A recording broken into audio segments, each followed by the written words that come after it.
ఒక మగువగా, ధీర వనితగా అన్ని రంగాలలో రాణిస్తూ సాధికారతను సాధిద్దాం. ప్రపంచ నలుమూలల మహిళల కీర్తిని ప్రతిష్ఠింపచేద్దాం. అరాచకాలు, అవమానాలు, ఆకృత్యాలను ధైర్యంతో ధీటుగా ఎదుర్కొందాం. విశ్వమంతటా సంస్కృతి సాంప్రదాయాలను కాపాడుతూ విలువలతో పరిపూర్ణ మహిళగా జీవిద్దాం. ధైర్యం, సాహసం, ఆత్మవిశ్వాసం నిండైన వ్యక్తిత్వంతో నేటి తరాలకు ఆదర్శవంతులై మెలుగుదాం.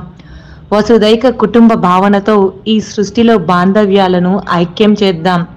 ఆదిశక్తిగా దుష్ట శిక్షణ, శిష్ట రక్షణ చేస్తూ అందరి జీవితాల్లో వెలుగులు నింపి నవ సమాజాన్ని స్థాపిద్దాం. ఆడది అంటే ఒక ఉజ్వల శక్తి, దైవం, జగన్మాత, ప్రకృతి. తలుచుకుంటే మంచివారికి తల్లిలా ఆదుకుంటూ చెడ్డవారిని మహిషాసన మర్దినిలా హతం చేసే శక్తి కేవలం ఆడవారికి మాత్రమే ఉంది.